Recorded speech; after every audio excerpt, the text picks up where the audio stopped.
Song, der noch übrig ist, den Herrn Grube. Und der Song heißt Stupid. Viel Spaß.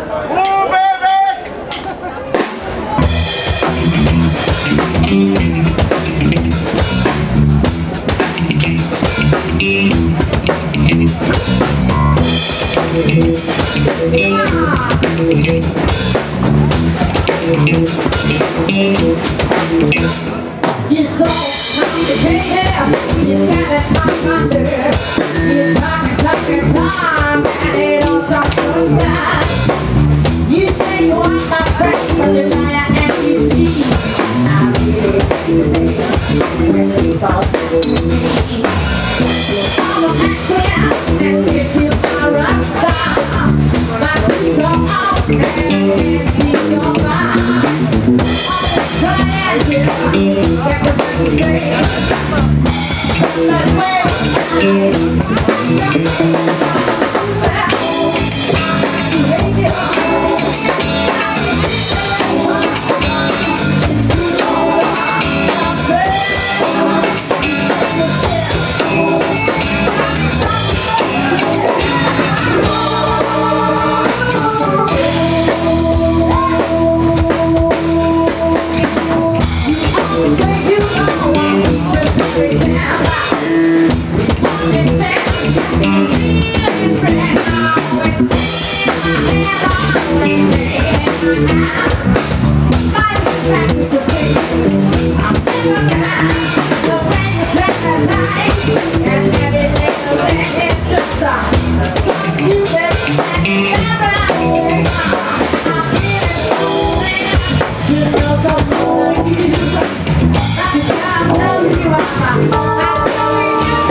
Möchte ich noch auf ein paar Sachen hinweisen.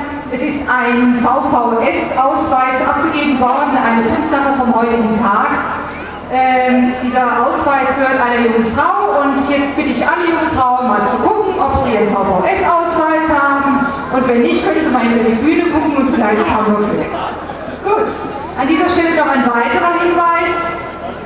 Der K21-Stand, also der wunderbarste Stand der Welt, an dem man die wunderbarsten Informationsmaterialien, T-Shirts, Demo-Hocker, Devotionalien, Anstecker, kurzum alles, was man so braucht, bekommen kann, befindet sich heute beim Mediamarkt, also rechts von der Bühne in der Nähe der Bushaltestelle.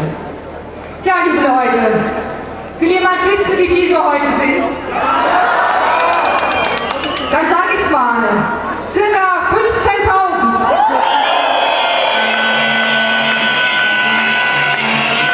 Das ist ordentlich. Zumal ja einiges geboten ist in unserer wunderschönen Stadt Stuttgart. Und deshalb möchte ich jetzt zum Ende unserer Großkundgebung, aber es kommt noch ein sehr wichtiger Redner, da müsst ihr euch noch gedulden, zum Ende unserer Großkundgebung darauf hinweisen, dass Stuttgart weitaus mehr zu bieten hat als einen halb amputierten Kopfbahnhof und viele Baustellen. Wir besitzen eine ganz lebendige Stadtkultur und diese tummelt sich momentan unter anderem auf dem Stuttgarter Schlossplatz, wo das Kinder- und Jugendfestival stattfindet. Eine tolle Sache. Ebenso toll ist auch das Lichterfest, das heute Abend auf dem Killesberg stattfindet. Wir vom Aktionsbündnis möchten Sie einladen, diese Veranstaltungen zu besuchen und zu sehen, wie wunderbar unsere Stadt doch ist. Ja, und das ist auch der Grund, so viel kultureller Umtrieb. Da haben wir gesagt, wir bleiben heute mal vor Ort und wollen im Anschluss an die Kundgebung mal nicht durch die Innenstadt ziehen, sondern unseren Onat-Scholer-Bau in einer großen Menschenkette umzingeln, umarmen, umkreisen. Näheres dazu, wie das ablaufen soll, erzähle ich Ihnen nachher. Und jetzt freuen Sie sich auf unseren nächsten und letzten Redner für den heutigen Tag. Das ist nämlich jemand, der sich nicht zu schade ist, sehr genau hinter die Kulissen zu blicken, obwohl er es eigentlich gar nicht nötig hätte. Denn er weiß ganz genau, wie die großen Inszenierungen laufen. Denn er ist Regisseur am hiesigen Staatsschauspiel. Sie alle kennen ihn. Herzlich willkommen, Volker Lösch!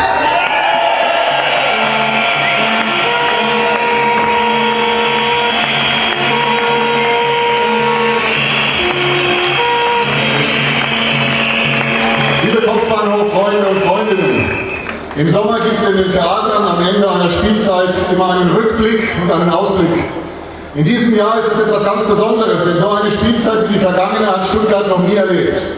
Es fing an mit der Erfindung des Schwabenstreiches, seinen Gastspielen in allen deutschen Städten, seinen weltweiten Abstechern bis nach New York und Santiago de Chile. Das war der Auftakt für ein ganz außergewöhnliches Open-Air-Spektakel, welches in Form von Demonstrationen und Veranstaltungen aller Art mit manchmal mehr als 100.000 Teilnehmern Stuttgart bereits zum Spielzeitbeginn zum Theater des Jahres gemacht hat.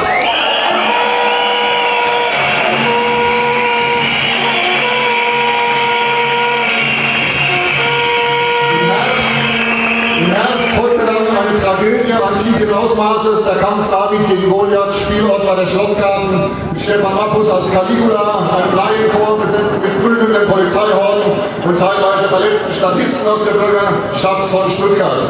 Das Ganze wurde dramaturgisch geschickt eingerahmt durch ein über Monate immer wieder gegebenes Satyrspiel mit Wolfgang Schuster in einer beeindruckenden Charakterstudie als Mann ohne Eigenschaften.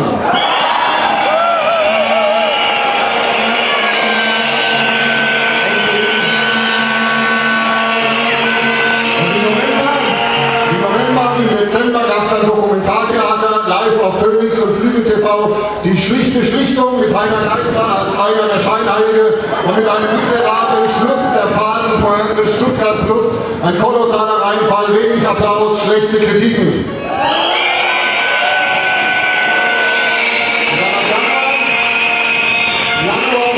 So erfolgreiche Serie Montagsdemo wieder aufgenommen. Sie hat konsequent auf die Doppelinszenierung des Revolutionsstückes Stephans Tod und des Geschichtsdramas Winfrieds Lager hingearbeitet. Die gesamte Leitung wurde ausgetauscht, die kulturelle Landschaft des Landes verändert. Der Höhepunkt der Spielzeit.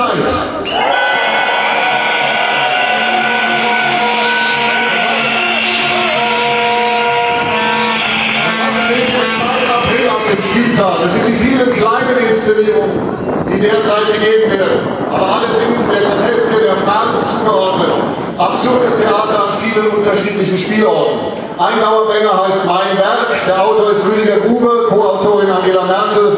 Die diverse bahninterne Dokumente beweisen diese Woche, dass bereits vor 2 Jahren die Kosten von S21 auf mehr als 4,5 Milliarden Euro kalkuliert waren. Damit hätte das Projekt aber laut den eigenen Vorgaben der Bahn längst beerdigt werden müssen. Und der beratungsresistente Rüdiger Grube hätte zum gefühlten 10. Mal zurücktreten müssen. Kann er aber nicht.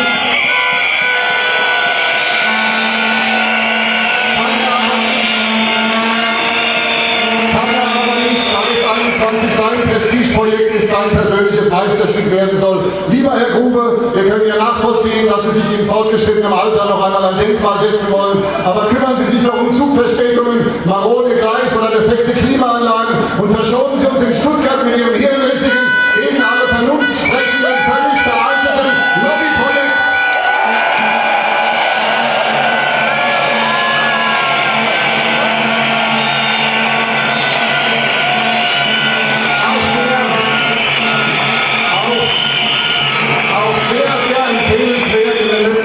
Besuch der One-Man-Show mit dem Titel "Was kümmert mich mein Geschwätz von gestern?", einer Open-End-Veranstaltung mit und von Heiner Geisler. Lieber Heiner Geisler, das ist alles sehr lustig, manchmal auch traurig, aber wirklich zurechnungsfähig wirkt das nicht mehr. Wir brauchen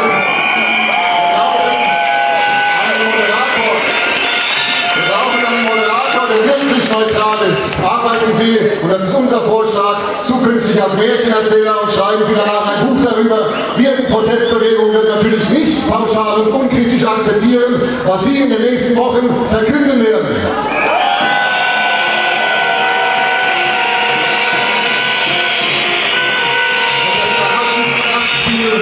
Der letzten Wochen war das Pressedrama. Die Ermittlung Deutschlands Medien ganz unten. Nach dem 20. Juni wird bundesweit verbreitet, der Widerstand sei nun gewalttätig geworden. Statt sorgfältig zu recherchieren und die Darstellung der unterschiedlichen Seiten wiederzugeben, berichten die meisten Medien einseitig und verlassen sich auf die Sicht der Polizeipressestelle, die dann mehrfach korrigiert werden musste. Es wird abgeschrieben, es wird gegoogelt, gelogen, der Widerstand wird mal wieder kriminalisiert und das kann in dieser Breite und einhelligen Vehemenz kein Zufall sein. Alte Seilschaften bis hinein in die Polizei scheinen also nach dem Wahlschock Ende März wohl doch wieder zu funktionieren.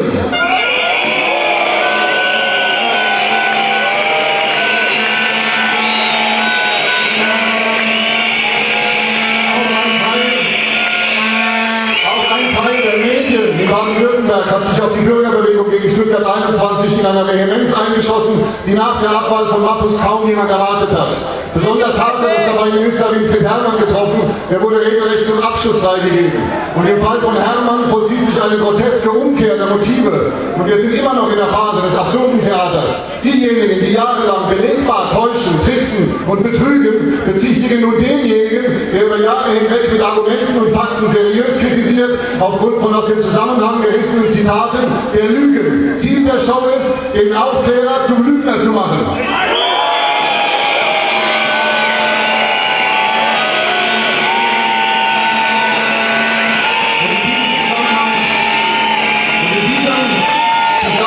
Möchten wir den Comedy-Preis 2011, den Tanja Gönner Award, verleihen für ihr hartnäckiges Festhalten an der Selbstzuschreibung unabhängige Tageszeitung. Herzlichen Glückwunsch für diesen gelungenen Dauerwitz. Der Comedy-Preis des Jahres 2011 geht an die Stuttgarter Zeitung.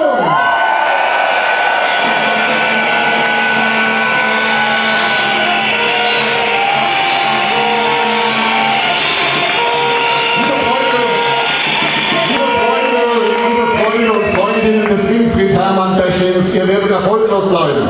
Eure Inszenierung ist zu plump, zu platt, zu durchsichtig. Es ist ganz schlechtes Theater. Ihr werdet keinen Keil zwischen die Grünen und die Widerstandsbewegung treiben. Denn es zählen nach wie vor die besseren Argumente und von denen haben wir sehr viele und immer wieder neue und das schweißt uns zusammen.